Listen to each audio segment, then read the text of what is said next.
Baiklah sobat-sobatnya, berikut adalah contoh tampilan di SSCSN ketika teman-teman dinyatakan tidak lulus seleksi P3K Guru tahun 2022.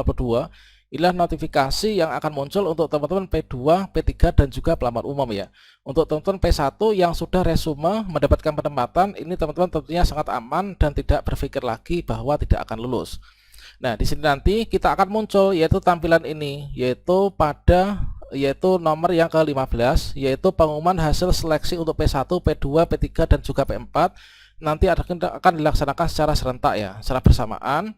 Nanti tanggal 2 sampai dengan tanggal 3 Februari. Berikutnya di tanggal 2 sampai dengan tanggal 3 Februari, teman-teman ketika login ke akun SSCSN nanti akan mendapatkan tampilan yang seperti ini, yaitu seleksi kompetensi P3K. Maaf, Anda tidak lolos seleksi CASN 2022 atau P3K Guru 2022. Apakah Anda ingin mengajukan sanggah? Nah, nanti tahap pertama ketika teman-teman di tanggal 2 sampai dengan tanggal 3 Februari, ini adalah teman-teman akan mendapatkan tampilan yang seperti ini. Anda tidak lolos seleksi P3K Guru 2022.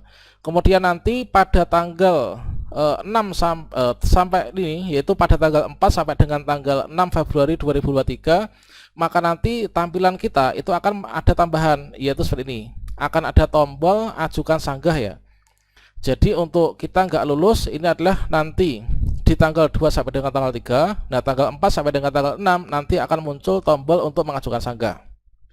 Nah, di sini nanti untuk masa sanggah akan berakhir, yaitu di sini nanti tanggal 13 sampai dengan tanggal 6 ya. Ini adalah nanti sampai dengan tanggal 6 Februari 2023. Nanti pukul 23:59. Nah, di sini kita bisa mengajukan sanggah. Ini adalah sebelum tanggal 6 ini ya. Jadi tanggal 4, 5, 6 ini teman-teman yang nggak lulus seperti ini bisa mengajukan sanggah. Nah, selanjutnya di sini ketika teman-teman nanti sudah berupaya untuk mengajukan sanggah. Jadi untuk langkah setelah teman-teman tidak lulus seleksi P3K Guru di tanggal 2 sampai dengan tanggal 3, ini adalah yang bisa dilakukan itu mengajukan sanggah ya. Namun kalau misalkan kita sudah mengajukan sanggah, namun di sini yaitu pada tanggal 20 sampai dengan tanggal 21 Februari ternyata kok kita tampilannya seperti ini. Pengumuman pasca sanggah ini kita tidak lulus ya. Maaf, Anda tidak lolos CASN 2022 P3K Guru 2022. Apa yang harus dilakukan?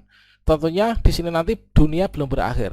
Masih ada upaya yang kita lakukan ya. Apa yang harus kita lakukan setelah teman-teman baik itu P2, P3 maupun juga pelamar umum yang ketika di pengumuman pasca sanggah ini kok kita tidak lulus?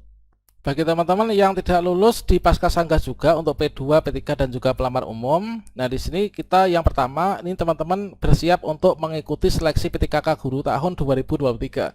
Dikarenakan nanti masih akan ada banyak sekali formasi sekitar 616 ribuan sekian ya. Yang pertama, teman-teman silahkan pastikan bahwa data kependudukan kita benar ya. Seperti yang kita ketahui bahwasannya di seleksi P3K Guru 2023 nanti juga akan mensinkronkan untuk data dapodik kita. Data dapodik tersinkron dengan data NIK dan juga data KK yang terkoneksi dengan Dukcapil ya. Kita pastikan yaitu data profil BID kita ini adalah benar sama antara KK yang virtual maupun juga yang printout. Kemudian status prioritas nanti akan tetap terbaca, yaitu akan melekat pada kita. Apakah kita itu P1, P2, P3 ataupun pelamar umum juga akan melekat. Kemudian terkait tentang referensi NPSN itu dilihat di dapodik kita, itu kita di sekolah mana. Apakah di sana kita itu memiliki jam mengajar ataukah tidak? Apakah jam mengajar kita itu linear dengan ijazah yang kita miliki ataukah tidak? Nanti akan terbaca. Jadi kita siapkan, pastikan data kependudukan kita adalah benar. Kemudian berikutnya parameter turun naik prioritas. Ini nanti akan juga terekam ya. Jadi ketika teman-teman ini memiliki masa kerja yaitu lebih dari 3 tahun, nanti bisa naik ya, naik ke menjadi P3. Nah, selanjutnya di sini nanti akan terbaca semuanya, sama halnya dengan yang ada di SIS DMK untuk teman-teman tenaga kesehatan. Nah, berikutnya untuk yang kedua yang bisa dilakukan teman-teman yang nggak lulus, inilah teman-teman harus memastikan mengecek validasi ijazahnya secara berkala ya.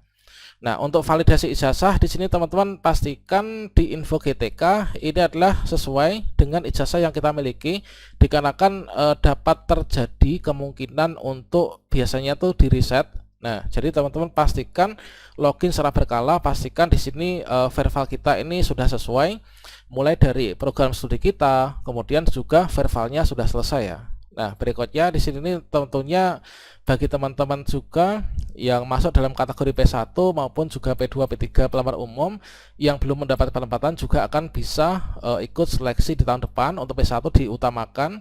Kita pastikan untuk validasi data kita di verval ijazah info GTK ini menjadi valid. Nah, berikutnya yang ketiga terkait tentang linearisasi ijazah ya dengan beban mengajar. Nah, di sini sesuai dengan pesan dari Ibu Hasna, yaitu Ketua Forum Honorer Indonesia Pusat, bahwasannya kita diberikan bocoran. Nah, teman-teman diminta untuk mempersiapkan diri kita, yaitu untuk perekrutan tahun 2023 ya. Ini adalah untuk teman-teman yang nggak lulus di tahun ini, nanti bisa ikut perekrutan tahun 2023 ini. Nah, di sini pesannya untuk P1, P2, P3 ini datanya sudah terkunci. Jadi parameter prioritas itu sudah terkunci, dan juga untuk riwayat turun atau naik prioritas itu sudah terbaca ya, sudah terkunci di sana di sistem. Yang penting di sini kita perbaiki dapodik kita ya. Jika memang kita itu guru SD, itu harus menjadi wali kelas. Ini sesuai dengan ijazah, jangan karena nggak ada jam mengajar. Ini adalah jadi wali kelas yang lulusan PGSD kok ngajar PJOK atau PAI dan sebaliknya. Ini nanti kita nggak akan bisa lanjut resume ya di tahun 2023 nanti.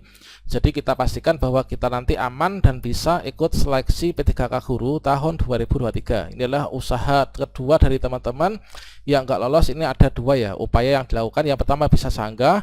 Kalau nggak bisa sanggah, ini teman-teman bisa menerapkan cara yang berikut ini ya. Nah, di sini kita juga pastikan verval ijazah kita ini sudah valid, dan pastikan di sini kita memiliki beban mengajar sesuai dengan ijazah kita. Nah, misalkan di sini saya ini adalah poin yang ke-6 ya. Saya peserta yang ke-6. Di sini saya itu ijazah saya itulah S1 PGSD. Saya sebagai latkar atau sebagai honorer ini. Kemudian kita itu masuk di jenis guru, PTK-nya adalah guru kelas. Maka di dapodik juga kita harus menjadi wali kelas ya. Misalkan saya wali kelas 2. Nah, ini adalah jam mengajarnya sekian, jumlah siswa, kemudian untuk rombelnya. Kemudian di sini untuk PAI pun juga seperti itu, jangan sampai kita balik ya.